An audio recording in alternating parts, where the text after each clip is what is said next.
என்ற தாய் தந்தைக்கும் தாய்மொழிக்கும் தமிழ் மன்னருக்கும் எல்லாம் நம்மை படைத்த இறைவனாகிய இந்த இயற்கை முதற்கண் வணக்கம். எல்லாரும் எப்படி இருக்கீங்க? நான் கொஞ்சம் தாமதமா வந்திருக்கேன் அப்படிங்கிறதுக்காக வருகிறேன். ஆனால் இவ்வளவு நேரம் பொறுமை காத்திருந்த உங்களுக்கு எங்கள் சார்பாக மிகப்பெரிய ஒரு நன்றி, சந்தோஷம். ஏன்னா இருக்கிறதுலே பொறுமை என்பது காசு கொடுத்து எல்லாம் வாங்க முடியாத ஒன்று, அப்படிதான். அது இயல்பா நம்ம கூட வர வேண்டிய ஒன்று. அது மட்டும் வந்துருச்சுன்னா பொறுத்தார் பூமி ஆழ்வார் என்பதற்கு இணங்க நாம் இந்த பூமி அல்ல வேறு கிரகங்களை கூட நம்மால் ஆள முடியும். பொறுமை மட்டும் இருந்தால் சாதிக்கக்கூடிய ஒவ்வொருத்தருக்கும் அந்த சாதிக்க வேண்டிய பக்குவத்தை தருவது பொறுமை மட்டுமே. அப்படிப்பட்ட பொறுமையோடு எங்களை இந்த வந்துட்டே இருக்கோம் சொன்னோம். கொஞ்சம் கூட ஏன் சார் இவ்வளவு தாமதம் என்று சொல்லாம நம்மளுடைய துணை முதல்வர் சுரேஷ் ஐயா அவங்க ரொம்ப கண்ணியமா எங்களை எப்படியாவது சீக்கிரம் வந்துருங்க அப்படின்னு சொல்லி வரவேற்றாங்க. அவங்க கூப்பிடும் போதே இது இந்த கல்லூரியில இதே ஸ்டேஜ்ல இது 3வது முறை உங்களை சந்திக்கிறேன். உங்களுக்கு நான் புதுமையா இருக்கும், ஆனால் அந்த கல்லூரிக்கு நான் 3வது முறையாக வருகை வந்ததில்லை. மிகப்பெரிய கல்லூரியினுடைய முதல்வர் மற்றும் பேராசிரியர்கள், நிர்வாக பொறுப்பாளர்கள் அனைவருக்கும் எங்களுடைய தவம் ரிசர்ச் ஃபவுண்டேஷன் சார்பாக மிகப்பெரிய ஒரு நன்றியை தெரிவித்து உங்களை சந்திக்க எதுக்காக வந்திருக்கோம் அப்படின்னா, நாம இப்ப பார்க்கக்கூடிய சிம்பிளான ஒரு டாபிக் பார்க்கலாமா? Health in our hands. அது என்ன sir health in our hands? நம்மளுடைய ஆரோக்கியம் நம்ம கையில வேகம் மட்டும்தான் இருக்கு, அதுவும் கொஞ்சம் அழிஞ்சு போயிருக்கு. இதுல எங்க சார் ஆரோக்கியம் இருக்கு அப்படின்னா, இருக்கா இல்லையா அப்படிங்கிறத இந்த நிகழ்வு முடியும் போது உங்களுக்கு தெரியும். உங்களுடைய கையிலேயே உங்களுடைய ஆரோக்கியம் என்பது இருக்கு என்பதை நீங்கள் உணர முடியும். அப்படிப்பட்ட ஒரு சிம்பிளான ஒரு டெக்னிக் நம்ம லேர்ன் பண்ண போறோம். இதை என்ன சொல்லலாம் அப்படின்னா, இன்னும் எளிமையா புரியுற மாதிரி வெறுங்கை வைத்தியம் அப்படின்னு சொல்லலாம். வெறுங்கை வைத்தியமா? வீட்டு வைத்தியம், பாட்டி வைத்தியம், நாட்டு வைத்தியம், பரம்பரை வைத்தியம், பாரம்பரிய வைத்தியம், சித்த வைத்தியம், ஆயுர்வேத வைத்தியம், யுனானி, நேச்சுரோபதி, அலோபதி என்று பல்வேறு விதமான வைத்திய முறையை நம்ம கேள்விப்பட்டிருக்கோம். அதுதான் வெறுங்கை வைத்தியம் அப்படின்னா, allopathy, Ayurveda, Siddha, homeopathy, naturopathy, இயற்கை மருத்துவம், அக்குபஞ்சர் சார்ந்த மருத்துவர்கள் ஒரு 7 பேர் போன்ற குழு வந்து ஒரு ஆய்வுக்காக எவரெஸ்டுக்கு போறாங்க.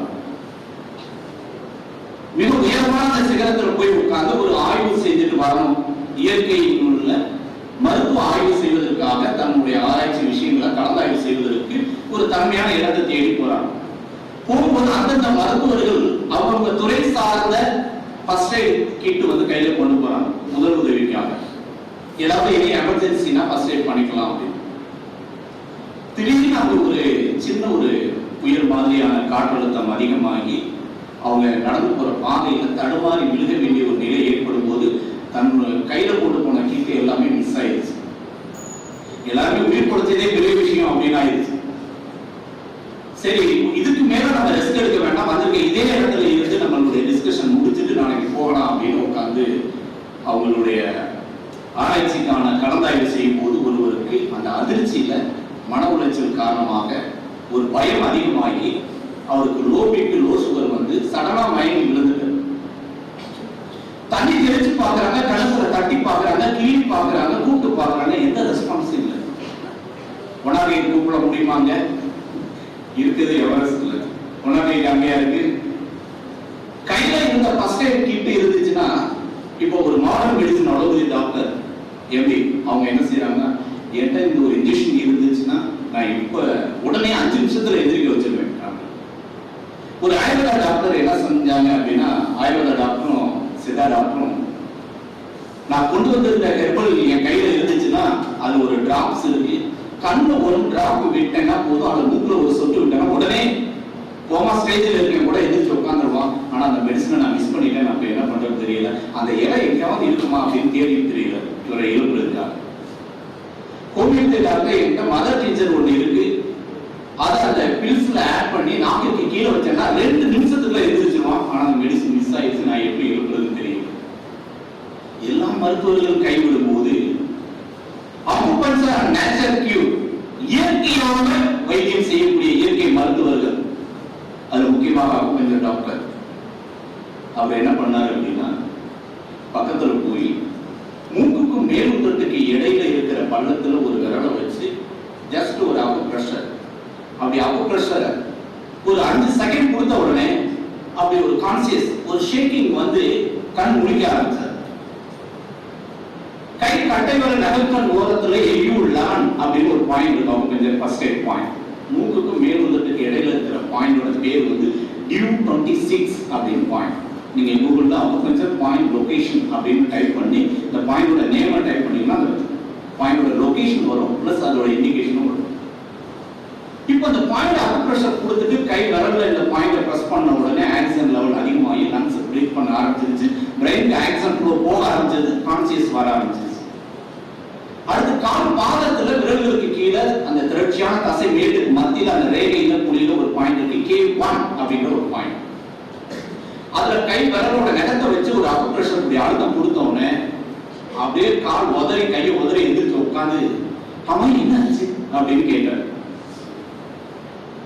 இது ஒரு மெடிக்கல் மிராக்கிள் அப்படின்னா natural to the acupuncture nature கியூர்ல இது ரொம்ப ரொம்ப எளிமையான, வித்தவுட் மெடிசின், எந்த ஒரு மருந்து மாத்திரை இல்லாம நம்ம கையை வச்சு முதலுதவி செய்து படுக்கை நிலையில கோமா ஸ்டேஜில் இருக்கிறவரை எதிர்க்க அவ்வளவு அற்புதமான.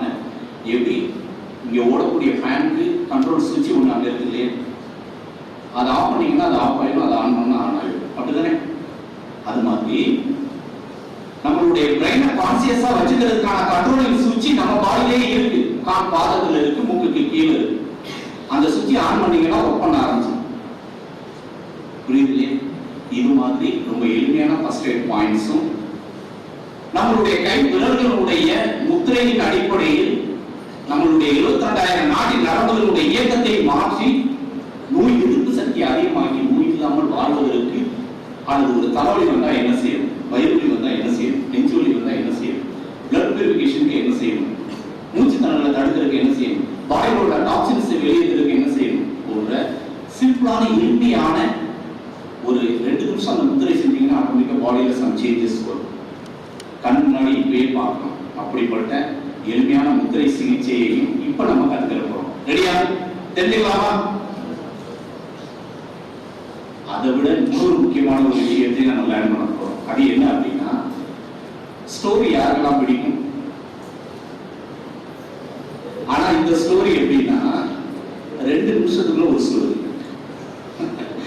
ஸ்டோரினா ரொம்ப நீளமானது இல்ல, 2 நிமிஷத்துக்குள்ள ஒவ்வொரு ஸ்டோரியும் அற்புதமான நன்னெறிகளையும் நல் ஒழுக்கத்தையும் கற்றுக் கொடுக்கக்கூடிய ஸ்டோரிய கதைகளையோட உங்களை மகிழ்வித்து உங்களுக்கு அறிவு பசியை தூண்டி உங்களுக்கான ஆரோக்கியத்திற்கான சூட்சுமத்தை கற்றுக் கொடுப்பதற்காக எங்களுடைய தவம் ரிசர்ச் ஃபவுண்டேஷனுடைய மாணவராக இருந்து இன்னைக்கு மருத்துவராக மாறி கரூர்ல அக்குபஞ்சர் யோகா கிளினிக் நடத்தக்கூடிய தவம் ரிசர்ச் ஃபவுண்டேஷன் மூலமாக நவயோக பிராணா என்று 3 ஆண்டுகளாக தொடர்ந்து மக்களுக்கு இலவசமாக காலை 6 மணிக்கு மாலை 6 மணிக்கு 10 நிமிடம் யோகா மூச்சு பயிற்சியை இந்த நவயோக பிராணா ஆசிரியர்கள் வழங்குறோம்.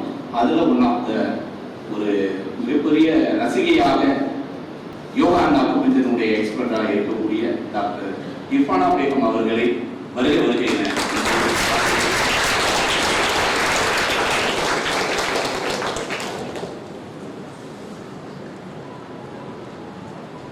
வணக்கம். எல்லாரும் எப்படி இருக்கீங்கப்பா? ஓகே, இன்னைக்கு என்ன நம்ம பார்க்க போறோம்? விரல்களை மடக்கி வியாதியை விரட்டலாம் அப்படிங்கிற ஒரு முத்திரை சிகிச்சையை பார்க்க போறோம். முத்திரைனால என்ன பண்ண முடியும் அப்படின்னு, விரல்களை மடக்குனா நம்ம வியாதியை விரட்டலாமா அப்படின்னு நீங்க ஆச்சரியமா கேட்கலாம். கண்டிப்பா பண்ணலாம். நான் ஒவ்வொரு முத்திரையா குட்டி கதை மூலமா உங்களுக்கு எக்ஸ்பிளைன் பண்ணி அந்த முத்திரையை பண்ண வச்சு அதனுடைய பலனை அனுபவிக்க வைக்கணும். அதாவது நம்ம வாழ்க்கையில முதல்ல நம்ம கடைபிடிக்க வேண்டியது 5P. என்னது? அது என்னது 5P? என்னது மேடம் வித்தியாசமா சொல்றாங்க அப்படின்னு நினைக்காதீங்க. கேபிட்டல் P இருக்கு இல்லையா, அதுல 5P. First proper exercise and proper relaxation and proper diet and proper breathing, positive thinking. இந்த 5P நம்ம ஃபாலோ பண்ணினோம்னாலே நம்ம வாழ்க்கையில ரொம்ப பர்ஃபெக்டா ஆகலாம், வியாதி இல்லாம வாழலாம் இல்லையா? இப்போ ஃபர்ஸ்ட் நம்ம பார்க்க போறது பிராண முத்திரை. பிராண முத்திரை எதுக்காக அப்படின்னா, பிராண முத்திரையை பண்ணி ஒரு 2 நிமிஷத்துல நீங்க எவ்வளவு சோம்பலாக இருந்தாலும் உடனே ஒரு சுறுசுறுப்பை தரக்கூடிய முத்திரை இந்த பிராண முத்திரை. அது இல்லாம மன அழுத்தத்துல இருந்து வெளியில வர்றதுக்கும், உங்களுடைய கான்சென்ட்ரேஷன் பவர், படிக்கிறப்போ உங்களுக்கு கான்சென்ட்ரேஷன் வேணும் அப்படின்னு நினைச்சீங்கன்னா இந்த பிராண முத்திரையை ஒரு 10 நிமிஷம் வச்சு 5 நிமிஷத்துலயே அந்த விரல்களுக்குள்ள ஒரு துடிப்பு தெரியும். அந்த துடிப்பு தெரிஞ்ச உடனே கான்சென்ட்ரேஷன் வந்து எப்படி உங்களுக்கு ரேடியோவில் அந்த எஃப்எம் ரேடியோலாம் செட் பண்ணி வச்சு அந்த ஃப்ரீக்குவன்சி வருதோ மைண்ட் ஒரு இடத்துல செட் ஆகிடும். இந்த பிராண முத்திரை பண்ணலாம். ரொம்ப ஒரு அவசியமான முத்திரை இந்த பிராண முத்திரை. இந்த பிராண முத்திரை மெயினாக எதுக்கு யூஸ் ஆகும் அப்படின்னு பார்த்தீங்கன்னா, பிராண முத்திரை அப்படிங்கிறது உணர்ச்சி வசப்படாமல் இருக்கிறதுக்காக. நம்ம உணர்ச்சி வசப்பட்டா என்ன பண்ணுவோம்? கோவப்படுவோம் இல்லையா? உணர்ச்சி வசப்பட்டு வார்த்தையை விடுவோம், நாக்கை வந்து கட்டுப்படுத்த மாட்டோம். ஸோ நாக்கு தான் நம்ம இதுல வந்து பெரிய ஒரு டிராபேக் அப்படின்னா, நம்மளுடைய நாக்கை கட்டுப்படுத்துறது தான் பெரிய விஷயமா இருக்கும்.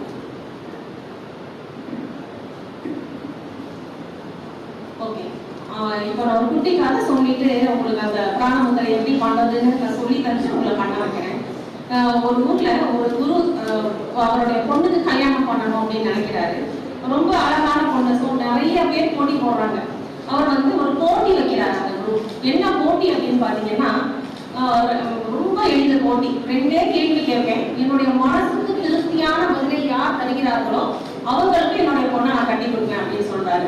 கேள்வி என்ன அப்படின்னு பாத்தீங்கன்னா, உலகிலேயே மிக இனிப்பான பொருள் எது, உலகிலேயே மிகவும் கசப்பான பொருள் எது?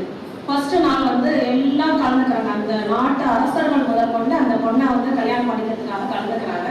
ஆளாளுக்கும் ஒரு இனிப்பான பொருள் எடுத்துட்டு வராங்க. மிட்டாயில இருந்து, தேன்ல இருந்து, சில பேர் சர்க்கரை, இனிப்பான பலகாரம் நிறைய எடுத்துட்டு வராங்க. இதுல அந்த குரு கிட்ட படிக்கிற ஒரு ஏழ்மையான ஒரு மாணவன், ஒரு சிஷ்யனும் கலந்துக்கிறான். அவன் மட்டும் ஒரு டப்பா எடுத்துட்டு வரான். எல்லாரையும் பார்த்துட்டே வர்றாரு. எனக்கு யார் திருப்திகரமான பதில கொடுக்குறீங்களோ அவங்களுக்கு தான் என்னுடைய பொண்ணு அப்படின்னு சொல்றாரு. அந்த சிஷ்யனை பார்த்து கேட்கிற, நீ கோயில்கள் கலந்துக்கிற அப்படின்னு ஆச்சரியமா கேட்கிற. ஆமா உங்களுக்கு, நீ என்ன கொண்டு வந்திருக்க காமி அப்படின்னு சொல்லிட்டு கேட்கிறாங்க. ஸோ அந்த சிஷ்யன் என்ன பண்றாரு, அந்த டப்பாவை திறந்து காமிச்சு அதுல ஒரு ஆட்டோடைய நாக்கு இருக்கு. ஏன்னா நீ நாக்கு கொண்டு வந்திருக்க, இது இனிப்பான பொருளா அப்படின்னு சொல்லிட்டு கேட்கிறாரு. அதுக்கு அந்த சிஷ்யன் சொல்றான், ஆமா குருவே, இது ஒரு ஆட்டுடைய நாக்கு. நான் வந்து இதுல மனுஷனுடைய நாக்கு தான் வச்சிருக்கணும், அது சாத்தியம் இல்லை அப்படிங்கிறதுனால நான் ஆட்டோடைய நாக்கு வச்சிருக்கேன். இது எப்படிப்பா இனிப்பான பொருள் அப்படின்னு சொல்ற அப்படின்னா, இந்த நாக்கு ஒரு நோயாளியை இனிப்பா பேசுனா உடனே நோய் குணமடையும். 2 பேரை சேர்த்து வைக்கிறப்ப பேசுறப்ப ஒரு மகிழ்ச்சியை கொடுக்கும். அன்பான வார்த்தையை பேசுறப்ப மற்றவங்களுக்கு அதுல ஒரு நலனை கொடுக்கும். ஸோ உலகத்திலேயே இனிப்பான பொருள் நாக்கு தான் அப்படின்னு சொல்லிட்டு அந்த சிஷ்யன் சொல்றாரு. சரி, அடுத்த நாள் போட்டி. மிகவும் கசப்பான பொருள் இது. ஆளாளுக்கு ஒன்று எடுத்துட்டு வராங்க. பாகற்காயில இருந்து, எட்டிக்காயில இருந்து, கடுக்காயில இருந்து எல்லாமே எடுத்துட்டு வராங்க. அந்த சிஷ்யன் திரும்ப அதே டப்பாவோட நிற்கிறான். அதுக்கு அந்த குரு கேட்கிறாரு, என்ன முட்டாளா, நேற்று கொண்டு வந்த அதே டப்பா அதே நாக்கையே கொண்டு வந்திருக்க அப்படின்னு சொல்லிட்டு கேட்கிறாரு. ஸோ அதுக்கு அந்த சிஷ்யன் பதில் சொல்றான், ஆமாம் குருவே, இந்த உலகத்திலேயே மிகவும் கசப்பான பொருளும் இந்த நாக்கு தான். ஏன் அப்படின்னா, இந்த நாக்கு ஒரு வார்த்தை பேசுச்சுன்னா 10 பேர் இருக்கிற இடத்துல ஒரே நிமிஷத்துல அந்த மகிழ்ச்சி காணாம போயிடும். 2 நாட்டுக்குள்ள சண்டை வர்றது, 2 குடும்பத்துக்குள்ள சண்டை வர்றது, எல்லாமே இந்த கசப்பான உடைய மனசை உடைக்கிறது, எல்லாமே இந்த கசப்பான நாக்கு தான் குருவே. அதனால உலகிலேயே மிகவும் கசப்பான பொருளும் நாக்கு தான். அதை நாம் எப்படி பயன்படுத்துகிறோம் அப்படிங்கிறதெல்லாம் இருக்கு. ஸோ உணர்ச்சி வசப்பட்டு வார்த்தையை விட்டுறக்கூடாது. உணர்ச்சி நம்ம கண்ட்ரோல்ல இருக்கணும், நம்ம மைண்ட் நம்ம கண்ட்ரோல்ல இருக்கணும். அப்படின்னா இந்த பிராண முத்திரையை பண்ணி எல்லாருமே பலன் அடையும் அப்படின்னு கேட்டுட்டு எப்படி பண்ணணும்னு பார்த்துக்கோங்க. உங்களுடைய கை சுண்டு விரல் மற்றும் மோதிர விரலை உங்களுடைய கட்டை விரலோட முடியில டச் பண்ணி மற்ற 2 விரலும் நீட்டி வச்சிடணும். புரியுதுங்களா? உங்களுடைய சுண்டு விரல், மோதிர விரல் இந்த கட்டை விரலோட நுனியை டச் பண்ணி மற்ற 2 விரலும் நீட்டி வச்சிருக்கணும். இந்த முத்திரையில ஒரு நிமிஷம் உட்காரலாமா? கண்ணை மூடி மூச்சை கவனிங்க.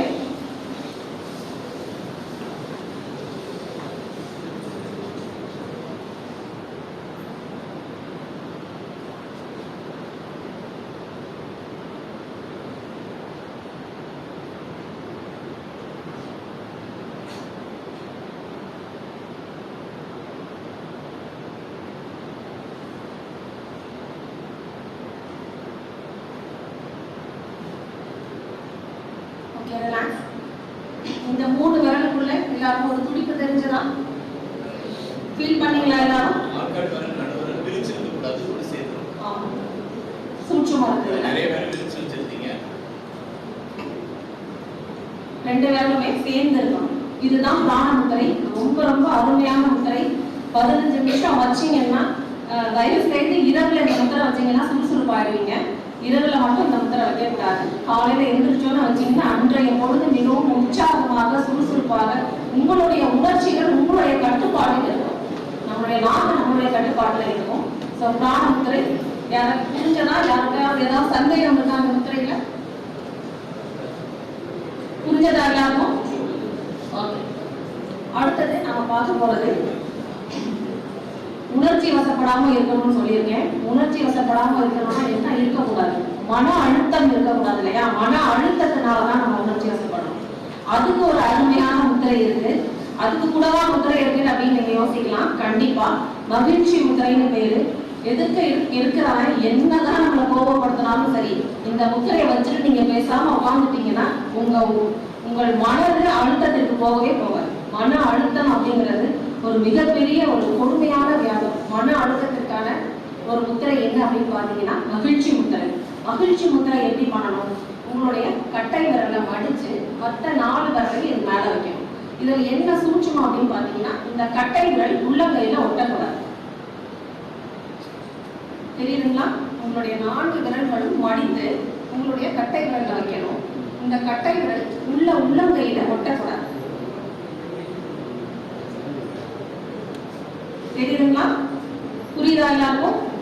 மகிழ்ச்சி முத்திரை. இதுக்கு நான் எக்ஸ்பிளைன் கொடுத்துட்டு அடுத்தது இந்த முத்திரையை ஒரு நிமிஷம் செய்யலாம்.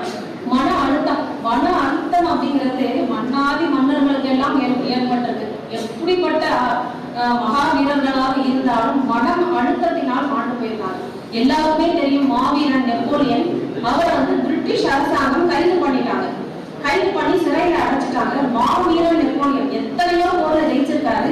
ஆனா அவர் என்ன பண்றாங்க அப்படின்னா ஒரு தனி சிறையில அடைச்சிடுறாங்க. ரொம்ப மன அழுத்தத்தோட இருக்கிறப்ப அவருக்கு தலைவலி வருது. சோ அவர் என்ன பண்றாருன்னா அப்படியே அந்த மன அழுத்தம் யோசிச்சு அப்படியே பைத்தியம் ஆகிறாரு. அந்த நேரத்துல அவருடைய நண்பர் ஒருத்தர் அவரை நெப்போலியனை பார்க்க வர்றாரு. அவர் என்ன கொண்டு வர்றாரு அப்படின்னா ஒரு சதுரங்க அட்டையை கொண்டு வர்றாரு. கொண்டு வந்து இதை நீ விளையாடு, நீ தனியாவே உட்காந்து விளையாடினா உனக்கு அந்த ஒரு கான்சன்ட்ரேஷன் வரும், உன்னுடைய மன அழுத்தத்துல இருந்து வெளியில வரலாம் அப்படின்னு சொல்லி கொடுத்துட்டு போறாரு. நெப்போலியன் அதை பார்க்கவே இல்லை. அவருக்கு இருந்த மன அழுத்தத்துல என்ன பண்ணாரு, அந்த அட்டையை தூக்கி போட்டுறாரு. மன அழுத்தம் அதிகமாகி அந்த சிறையிலேயே மாண்டு போகிறார் மாவீரன் நெப்போலியன். இறந்தே போயிடுறார். அவர் இறந்து போன பிறகு பிரிட்டிஷ் அரசாங்கம் அந்த ஜெயிலுக்குள்ள என்ன இருக்குன்னு ஆராய்ச்சி பண்றப்ப அவர் கூட இருந்த ஒரே பொருள் இந்த செஸ் போர்டு தான். அந்த செஸ் போர்டை பாக்குறப்ப அவங்க என்ன ஆராய்ச்சி பண்ணி பாக்குறப்ப அந்த செஸ் போர்ட்ல நடு கட்டத்துல அந்த சிறையில இருந்து அவர் எப்படி தப்பிச்சு போகணும் அப்படிங்கறத ஒரு மேப் போட்டு அவருக்கு அவர் நண்பர் கொடுத்துட்டு போயிருக்காரு. அந்த மன அழுத்தத்தினால அவர் பார்க்கவே இல்லை. பார்க்காமலேயே மாண்டு போகிறார் மாவீரன் நெப்போலியன். மன அழுத்தம் என்கிறது மரணம் வரை கொண்டு போகும். அதனால மன அழுத்தத்திலிருந்து வெளிப்பட்டு மகிழ்ச்சி முத்திரை செய்து எல்லாருமே மகிழ்ச்சியா இருக்கணும்னு கேட்டுக்கிறேன். மகிழ்ச்சி முத்திரை ஒரு நிமிஷம் செஞ்சிடலாமா? பண்றப்பவே ஒரு உற்சாகம் உங்க மனசுல வரும். ஒரு 5 நிமிஷம் தொடர்ந்து செஞ்சீங்கன்னா கண்டிப்பா தெரியும். இப்போ நேரமின்மை காரணமாக 1 நிமிடம் மட்டும் இந்த முத்திரை வைக்கலாம். கண்கள் 1/3 க்ளோஸ்ல, மூச்சை கவனிக்கலாம். கட்டை விரலை மடிச்சு உங்களுடைய 4 விரல்களையும் இந்த கட்டை விரல் மேல, கட்டை விரல் உள்ளங்கையில டச் பண்ணக்கூடாது. அதுதான் சூட்சம். Okay, ready, start.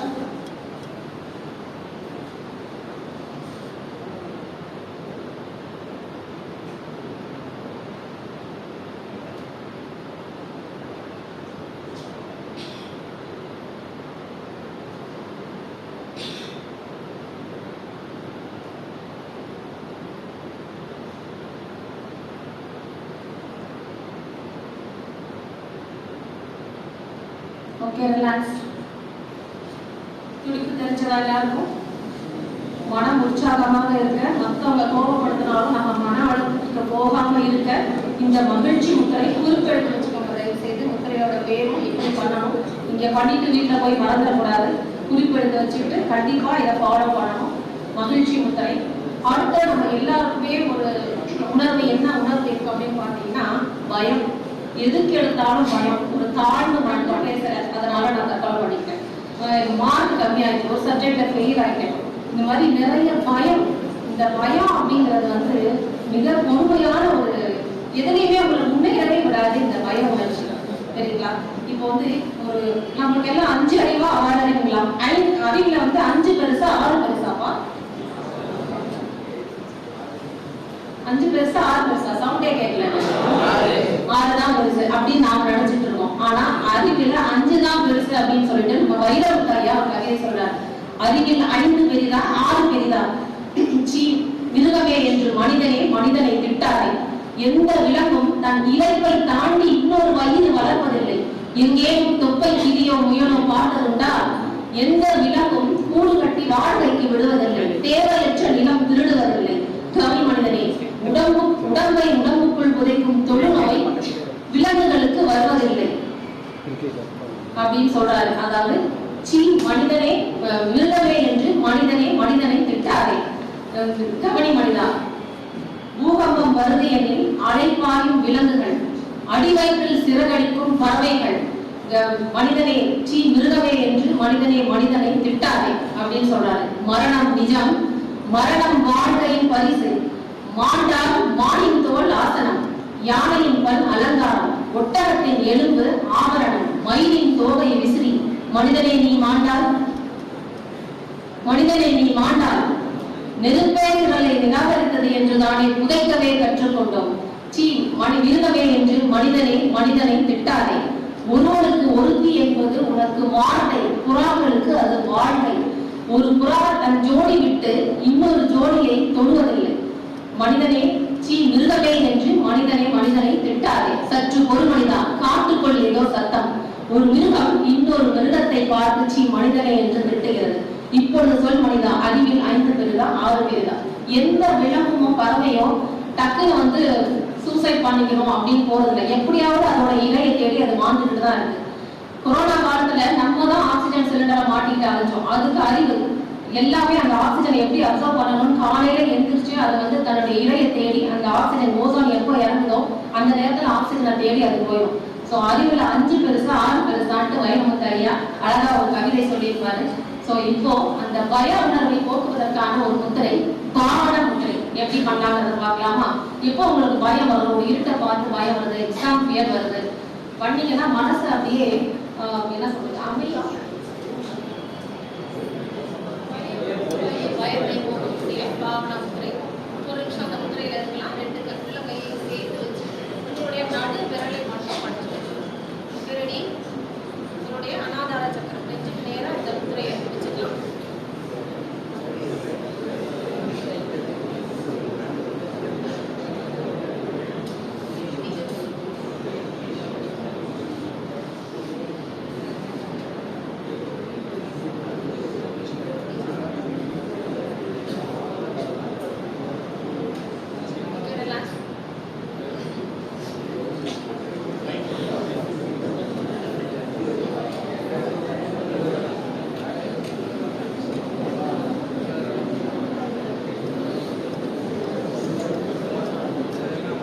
பாவன முத்திரை பார்த்தீங்கன்னா அதாவது பயம் நீக்கக்கூடிய முத்திரை.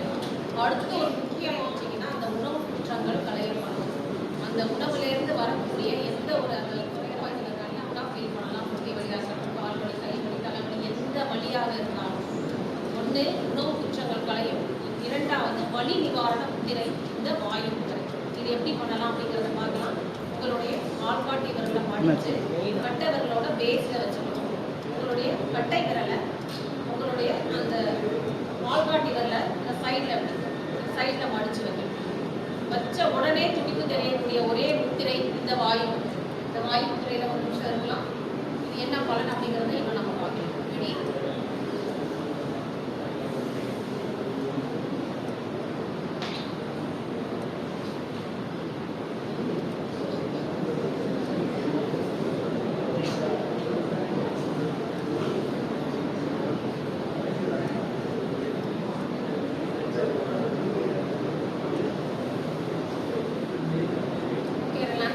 வாயு முத்திரை. நீங்க மட்டும் இல்லை, உங்க வீட்டில் பெரியவங்களுக்கு மூட்டு வலி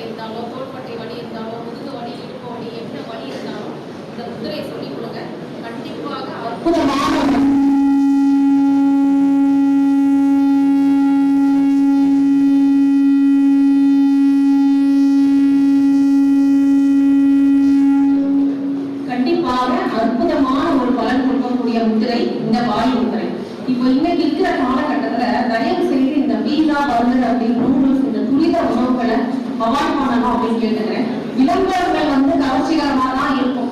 சாப்பிட்டா அப்படி இருக்கும் இப்படி இருக்கும்னு சொல்லிட்டு கவர்ச்சிகரமான விளம்பரம்.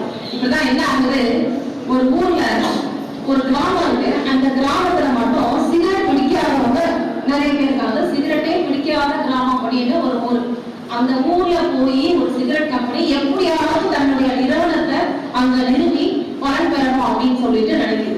அதுக்கு என்ன பண்ணுது அப்படின்னா, கவர்ச்சிகரமான ஒரு விளம்பரம் கொடுக்குது. அதுக்கு ஒரு மேனேஜரை அப்பாயிண்ட் பண்ணுது.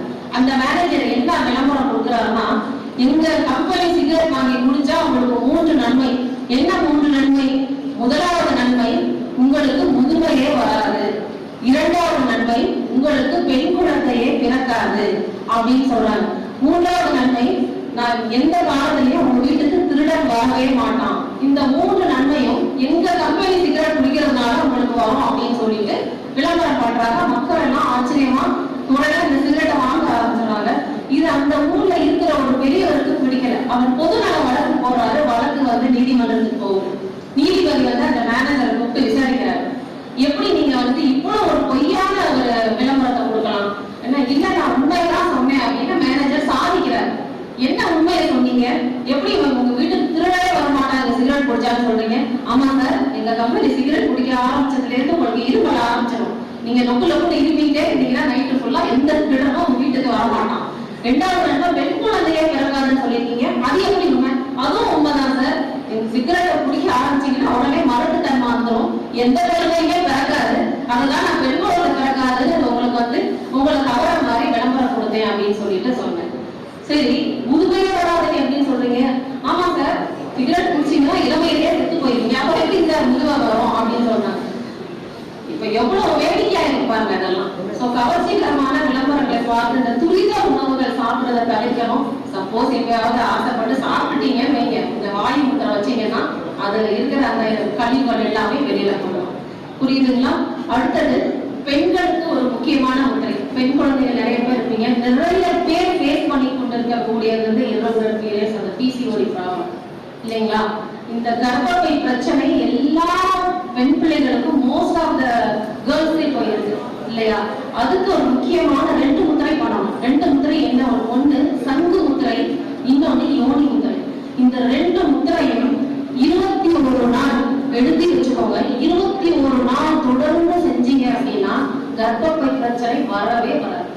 கண்டிப்பா இது ஒரு அற்புதமான இந்த 2 முத்திரையும் தயவு செய்து நோட்ஸ் எடுத்துட்டு இன்னைக்கு இருக்கிற அந்த பெண் பிள்ளைகள் இந்த முத்திரையை கண்டிப்பா செய்யணும் அப்படின்னு நான் கேட்டுக்கிறேன். இந்த கர்ப்பப்பை பிரச்சனை வர்றதுக்கு முக்கியமான காரணம் என்ன அப்படின்னா, எல்லா கவலைகளையும் மனசுல போட்டு அழுத்திக்கிறது. அந்த எல்லா பிரச்சனையும் மனசுல கொண்டு போய் போட்டு அழுத்தம், மன அழுத்தம், எக்ஸாம் டென்ஷன் ஆகுது. எதுக்கெடுத்தாலும் டென்ஷன்.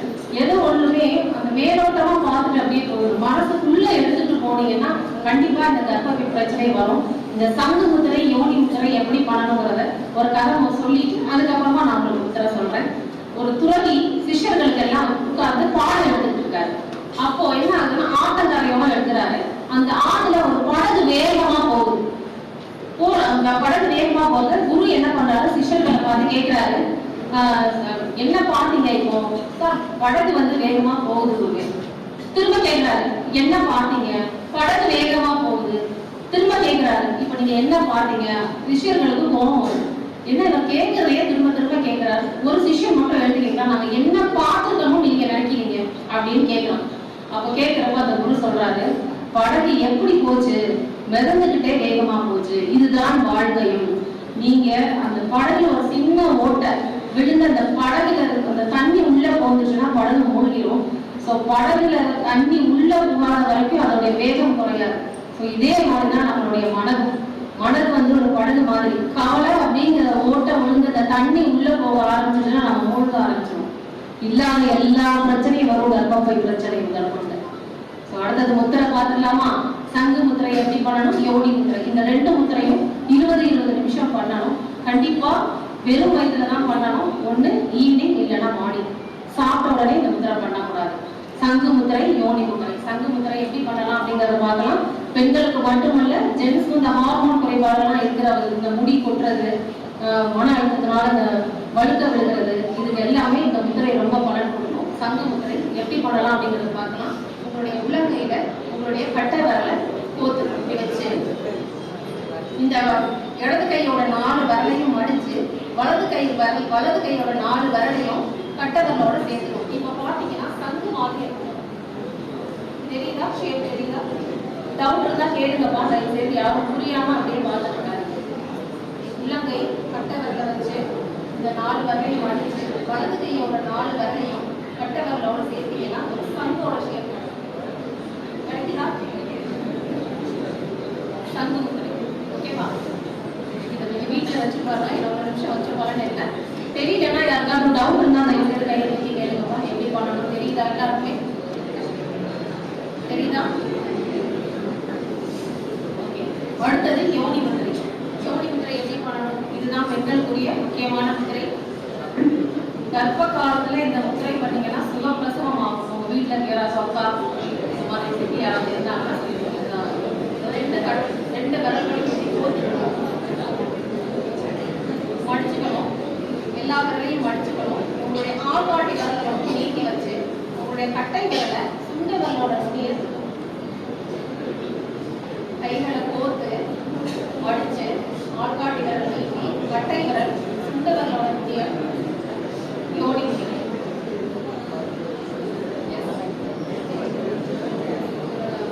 தெரிஞ்சுக்கிட்டீங்களா? எப்படி பண்ணணும் அப்படின்னு தெரிஞ்சிருச்சா? ஓகே. அடுத்து நம்ம பார்க்க போற முத்திரை உஷாஸ் முத்திரை. அது என்ன உஷாஸ் முத்திரை? உங்களுக்கு மாணவர்களுக்கு ரொம்ப முக்கியமான முத்திரை. எப்ப நாம எந்திரிக்கணும் அப்படின்னு நினைக்கிறோமோ, நீங்க வேணா இன்னைக்கு நைட்டு போய் டெஸ்ட் பண்ணி பாருங்க. இந்த முத்திரையை வச்சு உட்கார்ந்து ஒரு 10 நிமிஷம் நீங்க என்ன டைம் எந்திரிக்கணும் அப்படின்னு சொல்லிட்டே இல்லை, மூச்சை கவனிச்சு இந்த டைம் எந்திரிக்கணும்னு சொல்லிட்டு ஒரு 10 நிமிஷம் படுக்கையில உட்காந்து இந்த முத்திரையை செஞ்சுட்டு படுத்தீங்கன்னா அலாரம் தேவையே இல்லை. எந்த நேரம் நீங்க பிடிக்கணும்னு நினைக்கிறீங்களோ அனுபவபூர்வமாக நான் அனுபவிக்க உங்களை எல்லா முத்திரையும் நான் செஞ்சு பார்த்து அதோடைய பலனெல்லாம் நான் உங்கள்கிட்ட சொல்லிடுறேன். கரெக்டா அந்த டைம்ல அலாரம் அடிச்ச மாதிரி உங்களுக்கு ஒளிவு வரும். உஷா முத்திரை தெரியுதுங்களா? எப்படி பண்ணணும்? 2 கை விரலையும் போட்டு உங்களுடைய கட்டை விரல இன்ட்டு மாதிரி வச்சு எல்லா கை விரலையும் போட்டு கட்டை விரல இன்ட்டு மாதிரி வச்சு உங்களுடைய அநாதக சக்கரத்தை வச்சு சரியா எத்தனை மணிக்கு எந்திரிக்கணுமோ அது சொல்லலாம்.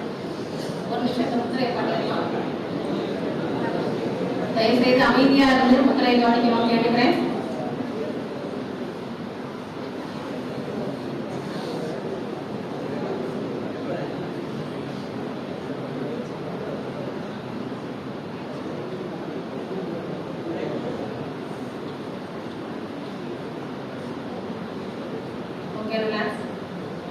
தூக்கம் அப்படிங்கிறது ஒரு மிகப்பெரிய பொக்கிஷம். நம்ம நினைச்ச நேரத்துக்கு வராது, நினைச்ச நேரத்துக்கு நம்மளால எந்திரிக்க முடியாது இல்லையா?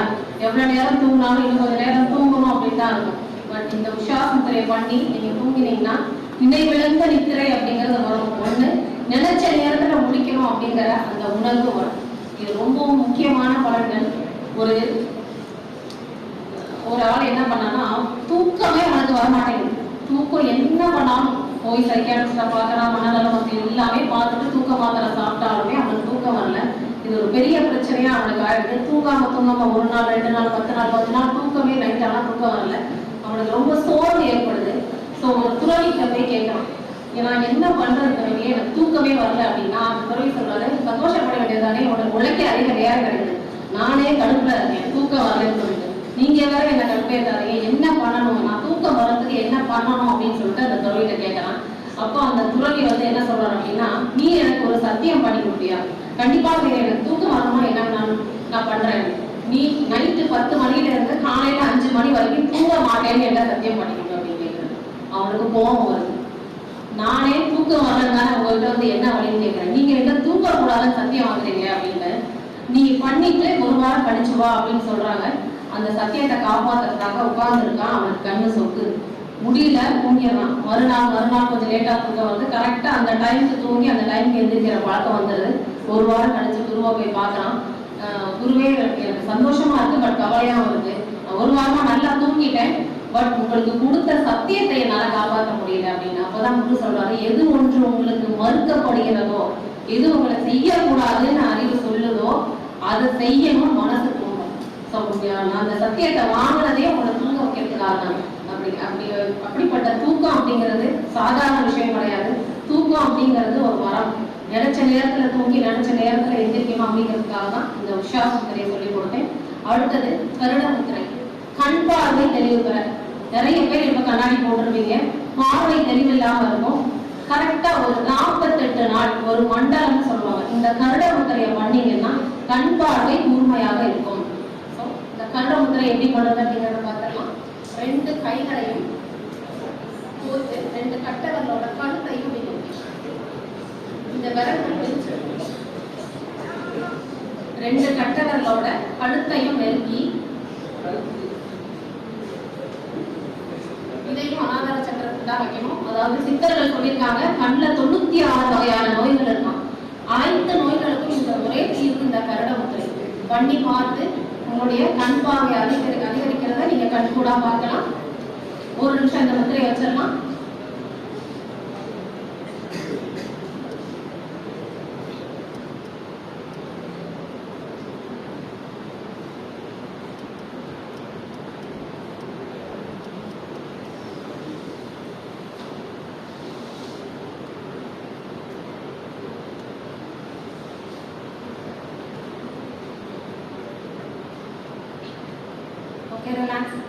கருட முத்திரை யார் யாருக்கு கண்ணு சவக்கிறது, கண் அரிக்கிறது, கண்ணில் இன்ஃபெக்ஷன் ஆகுது, என்ன இருந்தாலும் கண்ணாடி போட்டுக்கிறவங்க 42 நாள் தொடர்ந்து இந்த முத்திரையை செஞ்சீங்க அப்படின்னா கண்டிப்பா பலன் கிடைக்கும். அடுத்தது நம்ம பார்க்க போற முத்திரை பெண்களுக்கு ரொம்ப பிடிச்ச முத்திரை. என்னது? முகப்பொலிவிற்கான முத்திரை. நிறைய பேருக்கு ஃபேஸ்ல பிம்பிள்ஸ் வர்றது, அலர்ஜி வர்றது, ஃபேஸ் நம்ம பொலிவு இல்லாம பியூட்டி பார்லரா போய் அலையிறது. எதுவுமே பண்ணாம முகத்துக்கு பொலிவு கொடுக்கணும் அப்படின்னா இந்த முக்கியமான 2 முத்திரை. என்ன முத்திரை? வர்ண முத்திரை, தேனி முத்திரை. அலர்ஜி அரிப்பு இருக்கு, எங்களுக்கு முகத்துல பிம்பிள்ஸ் வருது, மங்கு வருது, ஃபேஸ் வந்து பிரைட்டா இல்லை அப்படின்னு நினைக்கிற எல்லாருமே இந்த தேனி முத்திரை, வர்ண முத்திரை இதை 2மே செஞ்சு பலன் பெறலாம். எப்படி செய்யணும் அப்படிங்கிறதுக்கு முன்னாடி இந்த ஃபேஸ் பொலிவு இல்லாம போறதுக்கு என்ன காரணம்? உடம்பு ஹீட் ஆகுது, பிளட்டோட ஹீட் இல்லையா? பிளட்டோட ஹீட் எதுக்காக பிளட் ஹீட் ஆகுது? எதுக்கு உடம்பு ஹீட் ஆகுது? சூடுதான் பாதி பிரச்சனைக்கு காரணம் சித்தர்களே சொல்லியிருக்காங்க இல்லையா?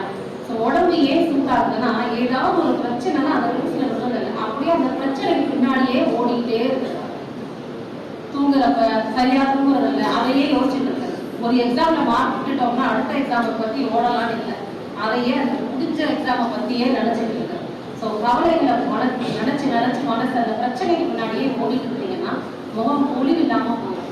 இப்பதான் என்ன ஆகுதுன்னா, ஒரு குருக்கிட்ட ஒரு சிஷ்யன் வந்து கேட்கறான், எனக்கு நிறைய பிரச்சனைகள் இருக்கு, எனக்கு பிரச்சனைகள் தீர என்ன வழி, நான் நிம்மதியா தூங்கியே பல நாள் ஆகுது அப்படின்னு கேட்கறான். இதுக்கு என்ன தீர்வு நீங்க சொல்லுங்க அப்படின்னு சொல்லிட்டு என்னுடைய பிரச்சனைகளை எல்லாம் தீர்க்கிறதுக்காக ஒரு தீர்வு சொல்லுங்க அப்படின்னு கேட்கறான். உடனே அந்த குரு என்ன சொல்றாருன்னா, பின்னாடி போய் என்ன இருக்குன்னு பார்த்துட்டு வா அப்படின்னு சொல்றாரு. அவன் 70 ஒட்டகமும் ஒரே ஒரு மடமும் இருக்கு குருவே அப்படின்னு சொல்றான். இன்னைக்கு ஒரு நைட்டு வந்து அந்த மடத்துல தங்கிக்கோ, ஒரே ஒரு கண்டிஷன். என்ன கண்டிஷன்? நீ எல்லா ஒட்டகத்தையும் தூங்க வச்சுட்டு தான் நீ தூங்கணும் அப்படின்னு சொல்றாரு.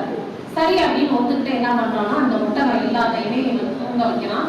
சில ஒட்டகங்கள் இவன் முயற்சி பண்ணவங்க தானாவே தூங்கிடுது, சில ஒட்டகங்கள் என்ன பண்ணாலும் தூங்க மாட்டேங்குது. அந்த ஒட்டகங்களை தூங்க வைக்கிறதுக்குள்ள ஏற்கனவே தூங்கிட்டு இருந்த ஒட்டகங்கள் எழுந்து உட்காருது. இதுலயே அவனுக்கு இரவு பூரா கழிச்சிடுது.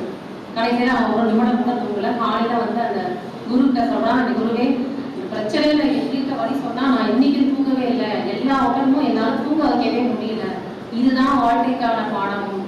நீ என்னதான் முயற்சி பண்ணாலும் சில பிரச்சனைகள் தானா தூங்கின ஒட்டகம் மாதிரி அதுவா தீந்துடும். சில ஒட்டகங்கள் முயற்சி பண்ணி தூங்கின மாதிரி முயற்சி பண்ணா பிரச்சனைகள் தீந்துடும். சில ஒட்டகங்கள் என்னதான் முயற்சி பண்ணாலும் தூங்க வைக்க முடியல இல்லையா? அது மாதிரி சில பிரச்சனைகளை காரணத்தை விட்டுடணும் அப்படின்னு சொல்றாரு. கொஞ்ச நாள் கழிச்சு அந்த குரு அந்த சிஷ்யனை பாக்குறாரு.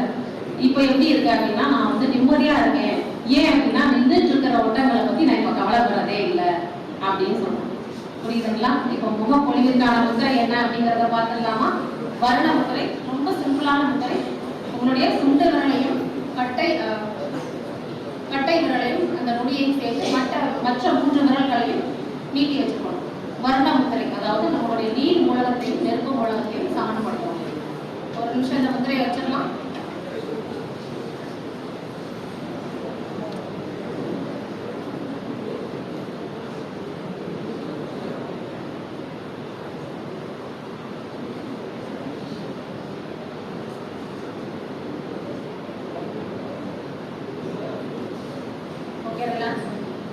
அடுத்த முத்திரை என்ன சொன்னாரு? தேனி முத்திரை.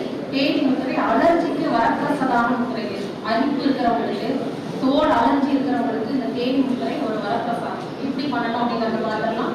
உங்களுடைய ஆள்காட்டி விரல், கை கட்டை விரல் ரெண்டையும் அடிச்சு உங்களுடைய கட்டை விரலை இந்த நடுவிரலோட சைட்ல வைக்கணும். பார்த்தீங்கன்னா ஒரு தேனியோட கொடுக்கு மாதிரி இருக்கு. தெரியுதா எல்லாரும்? ஆள்காட்டி விரலை அடிச்சு கட்டை விரலோட பேஸ்ல கட்டை விரல் நடுவிரலோட சைட்ல இருக்கணும். மற்ற ரெண்டு விரலும் தனித்தனியாக. தேனியோட கொடுக்கு மாதிரி இருக்கு தேனி முத்திரை. உங்களுடைய அலர்ஜிக்கு ரொம்ப முக்கியமான ஓகேங்களா?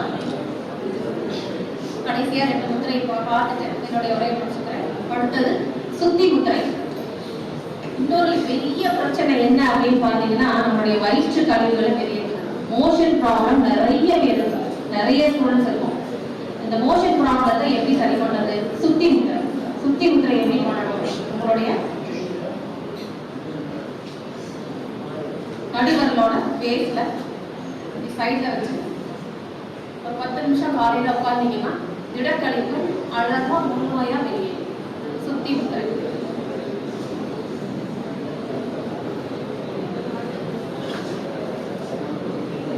புரியுதாப்பா எல்லாருக்கும்? போர் அடிக்கிறா கிளாஸ்?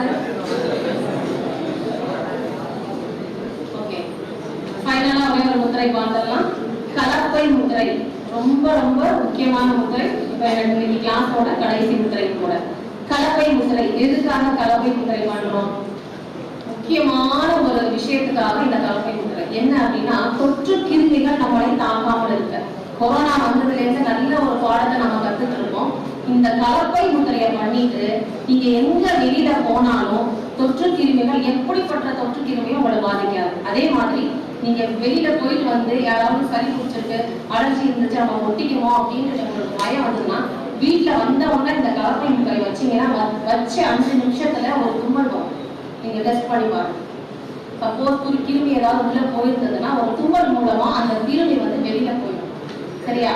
அடுத்து என்ன ஆகும்னா, அப்படியே அந்த கிருமி வெளியில போகலன்னா இந்த முத்தையை வச்சு 15வது நிமிஷம் ஒரு பலமான ஒரு இருமல் வந்து சளி தொண்டைக்கிட்ட வரும். துப்பிட்டீங்கன்னா அந்த கிருமிகள் எல்லாமே அது போகும். கலப்பை முத்திரை மிக மிக மிக அற்புதமான முத்திரை. இந்த கலப்பை முத்திரை எப்படி செய்யலாம் அப்படிங்கிறத பார்த்துடலாம். கலப்பை பார்த்துட்டீங்களா? எல்லாரும் கிராமத்துல கலப்பை பண்ணுவாங்க. கலப்பை பார்த்துட்டீங்களா? அந்த கலப்பையோட ஷேப்லயே இந்த முத்திரை எப்படி பண்ணது அப்படிங்கிறத பார்க்கலாம். இந்த 2 வரலையும் போட்டுக்கணும். ஓகே, போட்டுட்டு உங்களுடைய இந்த கட்டை விரலையும் ஆள்காட்டி விரலையும் சேர்த்துக்கணும். இந்த 2 விரலையும் சேர்த்துட்டு அதுக்கப்புறம் நீட்டிக்கணும். தெரியுதா? உங்களுடைய சுண்டு விரல் மற்றும் மோதிர விரல் நீட்டி இருக்கணும். மொத்த 3 விரலும் மடிஞ்சிருக்கணும். இடது கையோட கட்டை விரல் நீட்டி இருக்கணும். இதை 2 இப்படி பிடிச்சிருக்கணும். இதை பார்த்தீங்கன்னா ஒரு கலப்பையோட ஷேப்ல இருக்கும்.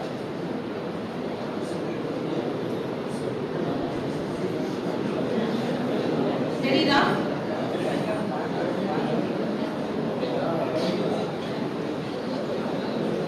கலப்பை முத்திரை